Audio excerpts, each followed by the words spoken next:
That's all. Very good point.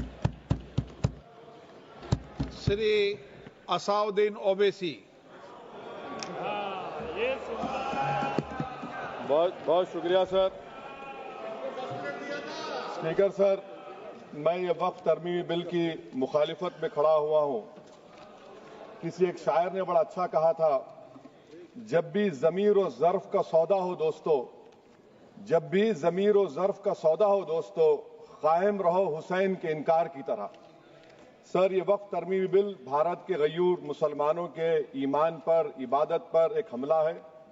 Narendra Modi की हुकूमत ने इस मुल्क की सबसे बड़ी अक़लियत के खिलाफ एक ऐलान जंग कर दिया, और ये जंग ना सिर्फ मेरे जिस्म पर है, बल्कि मेरी आज़ादी पर, मेरी समाजी और माशी मार्जिनलाइजेशन पर है, मेरी शहरियत पर है, मेरे मदरसे, मस्जिदों, खानखाहों और दरगाहों को निशाना बनाया जा रहा है। और ये हुकूमत सच्चाई को नहीं बयान कर रही है कि ये तरमीमी बिल से मुसलमानों का तहफ़्फ़ुज़, तरक्की और गुर्बत का खात्मा होगा। ये सरासर झूठ है। सर, अगर आप आइन के आर्टिकल 14 को देखेंगे तो उसमें लिखा हुआ है इक्वल प्रोटेक्शन।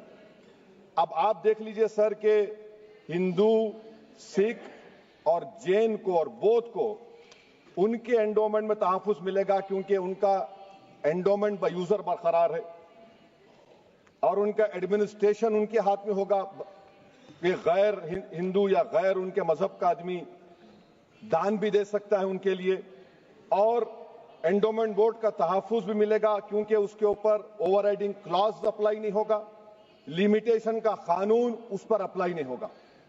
उसके बरक्स ऑपोजिट आप देख लीजिए, मुस्लिम वक्फ को वक्फ बाय यूजर निकाल दिया गया।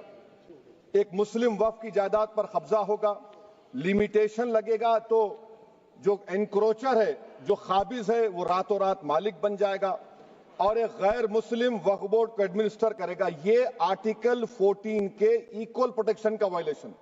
अब आर्टिकल 14 में सर इक्वालिटी बिफोर लॉ भी है, और उसका कैसा वायलेशन हो रहा है कि कोई आर्बिट्ररी स्टेप नहीं ले सकता और कोई भी ऑफिशियल किसी भी तरीके से गलत आर्बिट्ररी फैसला नहीं लगा। यहां पर आप एक डेजिग्नेटेड ऑफिसर को रखकर वो फैसला लेगा कि ये जायदाद वक्फ की है, गवर्नमेंट की है। क्या ये प्रिंसिपल्स ऑफ नेचुरलिटी के खिलाफ नहीं है जिसका तकर्रुर एग्जीक्यूटिव करती है? ये हमारे theory of separation of powers, Bharat के आइन का बेसिक स्ट्रक्चर का हिस्सा है। क्या इसका वायलेशन नहीं है? सर, आर्टिकल 25 का वायलेशन कैसे है कि आप मुसलमानों से वक्फ बाय यूजर छीन रहे हैं और फिर आप कर्ब कर रहे हैं वक्फ वाल औलाद को, मगर वहीं पर दूसरे धर्म के मानने वालों को उनके मजहब पर चलने की पूरी इजाजत है। लफ्ज जो आर्टिकल 25 में इस्तेमाल हुआ सर, वो इक्वली एंटाइटल्ड, यहां पर मुसलमानों के इक्वल एंटाइटल्ड नहीं हो रहा।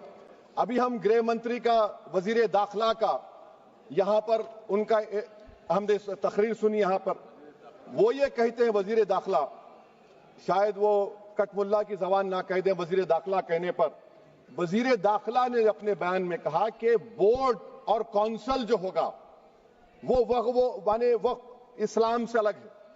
सर, अगर ये बात सच है आपकी, तो फिर आपको यह कानून बनाने की जरूरत ही नहीं है। आप एक नॉन स्टैट्यूटरी बॉडी बना दीजिए।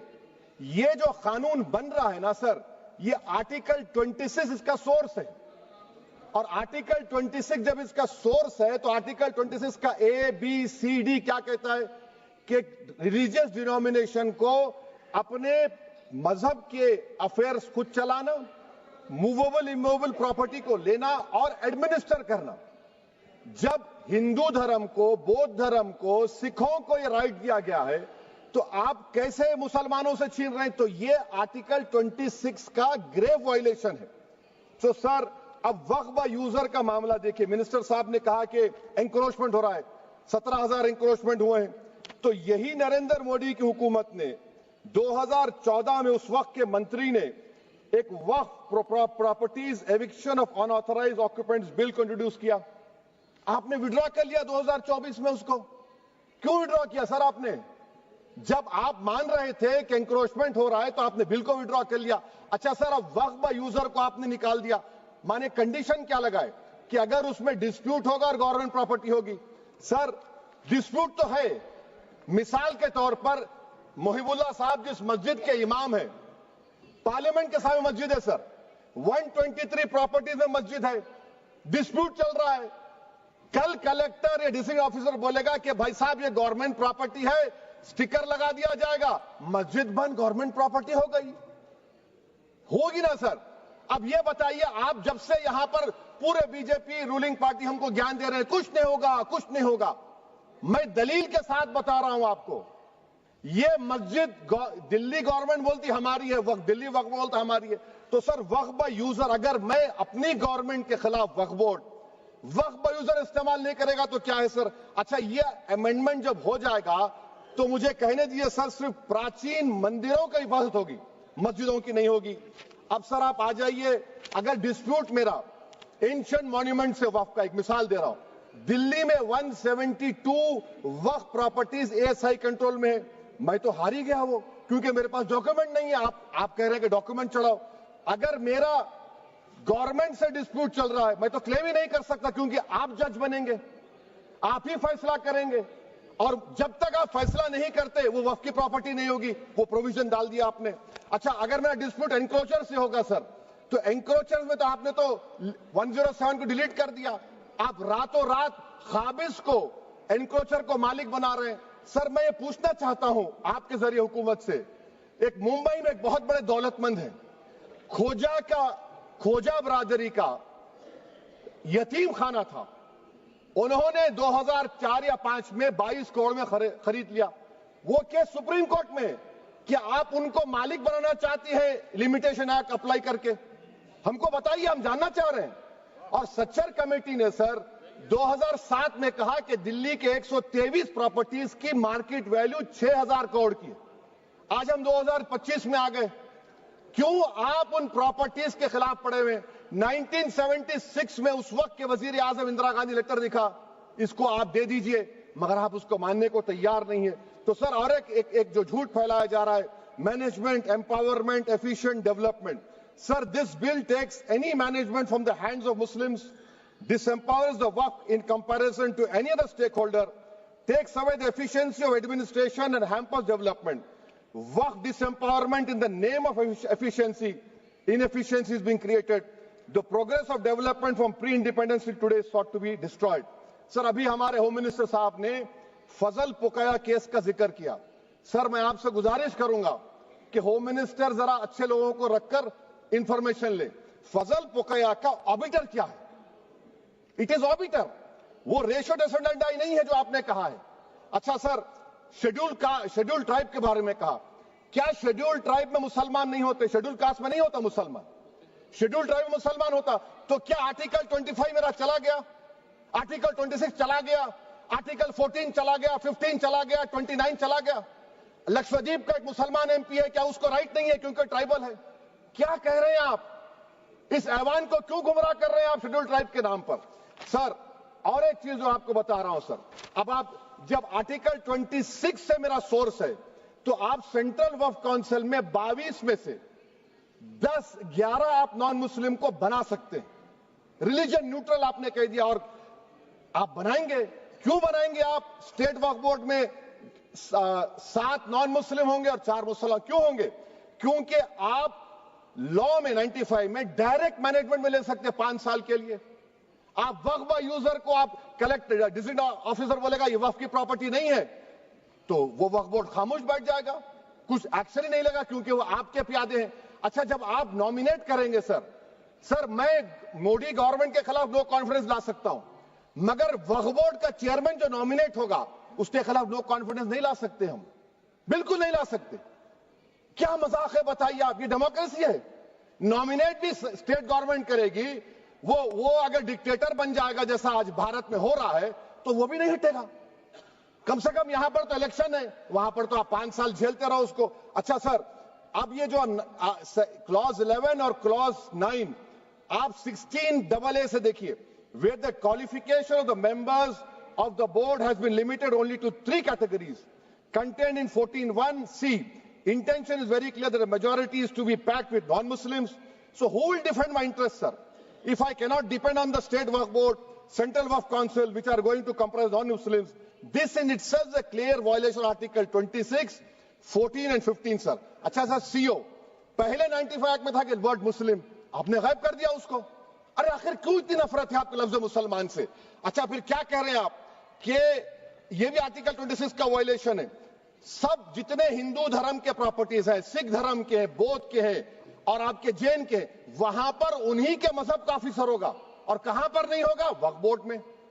वक्फ board is a pure religious institution, इसको समझने की जरूरत है।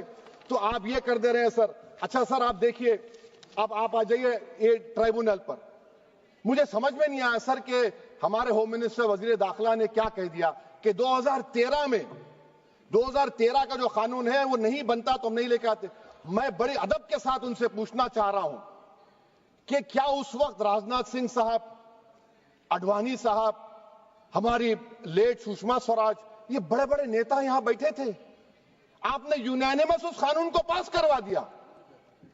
कीर्ति आजाद थे उस वक्त, अब यहां बैठे हैं वो टीएमसी में। तो क्या आप गलत थे या वो गलत थे? हमको बता दीजिए, आप बता दीजिए। क्योंकि अगर आडवाणी आपके लिए बहुत बड़ा नेता है, मेरे लिए नहीं हो सकते, आपके लिए आपने पद्मश्री दिया उनको। मोहतरमा सुषमा स्वराज की जबरदस्त तकारीर का मैं कायल हूं। वो बैठकर उस 2013 को यूनानिमस पास कर दिए। मुझे कंफ्यूजन है कि क्या अमित शाह, नरेंद्र मोदी बड़े हैं या आडवाणी बड़े हैं? आपके लिए आप तय कर लीजिए। अच्छा सर, आपके tribunal sir, railway Clements tribunal, NGT tribunal, income tax, वैसे 14-15 ट्राइब्यूनल है। हिंदू एंडोमेंट का ट्राइब्यूनल, सबका अपील नहीं होती, रिव्यू होता है। गृह मंत्री सरकार कह रही है कि नहीं रोक दिए, रोक लगा। कैसे रोक लगाते हैं? रिव्यू और अपील में तो फर्क होता है ना सर। आप ही कह रहे हैं कि पूरे कोर्ट्स में बैकलॉग है और आप अपील कर रहे हैं। अच्छा सर, रिटायर्ड डिस्ट्रिक्ट जज 95 में सिटिंग डिस्ट्रिक्ट जज था, जो एडमिनिस्ट्रेटिव कंट्रोल था सीजीआई साहब, उसको निकाल दिए। अच्छा सर, अब आप अभी हमारे मंत्री साहब ने कहा trust, sir Shri Sai Baba trust 2004, वो ये कहता है जो ऑफिसर उसमें काम करता उसको साई बाबा का डिवोटी होने चाहिए और उसको डिक्लेरेशन लिख के देना पड़ेगा। यहां पर हो रहा तो यहां पर क्यों नहीं हो रहा? अच्छा सर, आप फिर देख लीजिए, ये आपका हो गया सर। हाँ, अब अमित शाह साहब ने सेक्शन 2A के बारे में कहा और उन्होंने इस बात का इकरार कर लिया कि दाऊदी बोहरा के लिए यह बनाया गया है। मगर मैं आपके जरिए से गवर्नमेंट से पूछना चाह रहा हूं, आपने तो उस प्रोवाइजो में दाऊदी बोहरा का नाम ही नहीं लिखा। आपने उनको भी थैंक यू कर दिया, उनका नाम क्यों नहीं लिखा आपने? और सर, और गवर्नमेंट क्या कर रही है? आप मुस्लिम समाज में जो बेकार किस्म के लोग हैं उनको एक रास्ता बना रहे हैं, एग्जिट दिखा रहे हैं कि तुम्हें वक्त से बचना है तो तुम्हें ट्रस्ट बना लो। ये क्या कर रहे हैं सर आप?